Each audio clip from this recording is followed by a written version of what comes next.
जय राम दोस्तों। जैसा कि आप जानते हो, रूस और यूक्रेन के बीच में बहुत ज़्यादा तगड़ा तनी तनी चल रही है और इसके बीच में अमेरिका की एंट्री हो गई है और अमेरिका के द्वारा ये कहा जा रहा है कि वहाँ पर 100 एटम बॉम्ब को एक्टिव कर दिया गया है। और ये एटम बॉम्ब एक्टिव है क्या, और जो रूस और यूक्रेन की सेना है उसकी हम तुलना करने वाले हैं इस वीडियो में। तो समझते हैं पहले जो अमेरिका की एंट्री हुई है इस युद्ध में। जैसा कि आप जानते हो, रूस और यूक्रेन के बीच में अभी बहुत ज़्यादा युद्ध का माहौल बना हुआ है और उसमें जो अमेरिका है वो यूक्रेन का साथ दे रहा है। ऐसा इसलिए दे रहा है क्योंकि यूक्रेन जो है वो रूस के मुकाबले बहुत कमज़ोर देश है और अगर आप कमज़ोर की मदद करते हो तो आपका जो आत्मसम्मान होता है बढ़ता है। इसलिए जो अमेरिका है वो यूक्रेन का साथ दे रहा है अपना आत्मसम्मान बढ़ाने के लिए। और अगर आपको इसके बारे में डिटेल में जानना है तो उसके ऊपर मैंने एक वीडियो बनाई है, उसको आप जाकर देख सकते हो।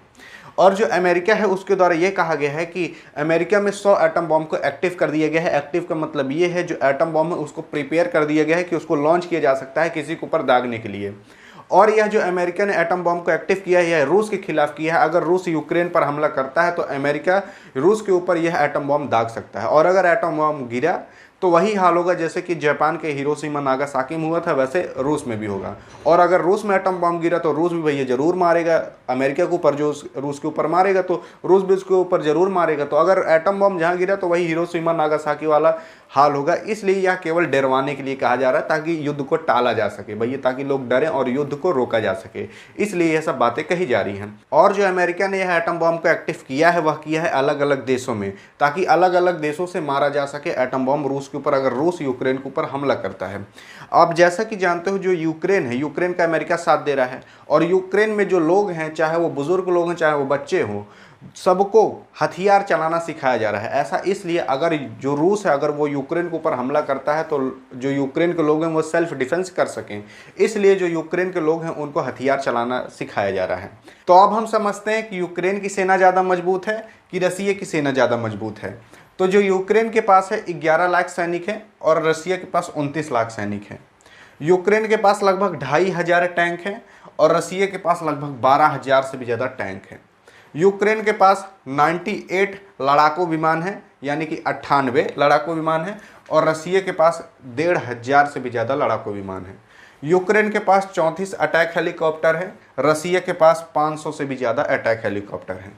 यूक्रेन के पास 12,303 बख्तरबंद गाड़ियां हैं और रसिया के पास 30,000 से भी ज़्यादा बख्तरबंद गाड़ियां हैं। तो आप यहाँ से अंदाज़ा लगा सकते हो कौन ज़्यादा मजबूत है।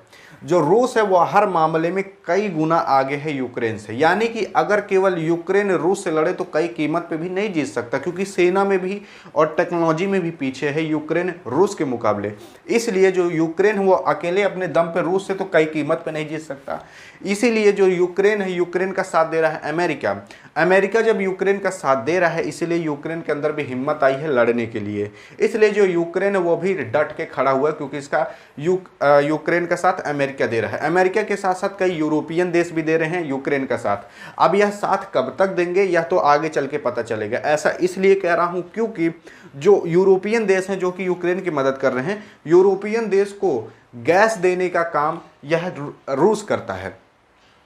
और अगर रूस गैस देना रोक दे तो यूरोपियन देश में तो भैया हाहाकार मच जाएगा। ऐसा इसलिए क्योंकि अगर वहाँ पर गैस नहीं जाएगा यूरोपियन देश में और वह गैस देने का काम रूस करता है, अगर गैस नहीं गया यूरोपियन देश में तो वहाँ पर ना तो बिजली आ पाएगी, ना ही खाना बन पाएगा, ना ही तपता उपता सेक पाएंगे। काहे को वहाँ बहुत ज़्यादा ठंडी पड़ती है तो वहाँ पोरा वोरा कुछ राहटा कंडी उंडी नहीं होता कि वो लोग बाहर के सेक लें। वहाँ पर वही गैसेस किया जाता है और गैस भेजता ही है रूस। और अगर रूस रोक दिए यूरोपियन देश में गैस जाने से तो वहाँ पर बिजली खाना पीना सब बंद हो जाएगा। तो वहाँ पर बहुत तगड़ा क्राइसिस आ सकता है। और अगर वहाँ पर छोटा मोटा क्राइसिस भी आता है ना तो यूरोपियन देश अपनी पूरी सरकार को गिरा देते हैं। इसलिए वहाँ के लोग इतना रिस्क नहीं लेना चाहते, वहाँ की सरकार इतना रिस्क नहीं लेना चाहती। अभी कुछ हद तक यूरोपियन देश यूक्रेन के साथ हैं, लेकिन अमेरिका डट के भैया यूक्रेन के साथ खड़ा हुआ है। आई होप अब आपको समझ में आ गया होगा कि रसिया जीतेगा कि यूक्रेन जीतेगा अगर लड़ाई हुई। लेकिन जो यूक्रेन है उसका साथ अमेरिका दे रहा है, इसीलिए ये भी डट के खड़ा हुआ है। आई होप आप समझे होगे इन सब के बारे में। तो यहाँ पर होते वीडियो एंड। वीडियो पसंद आई हो तो ज़रूरतमंद लोग के पास करिएगा सेंड, ताकि वो सब भी जान पाए इन सब के बारे में। मिलेंगे नेक्स्ट वीडियो में, तब तक के लिए जय हिंद और जय भारत।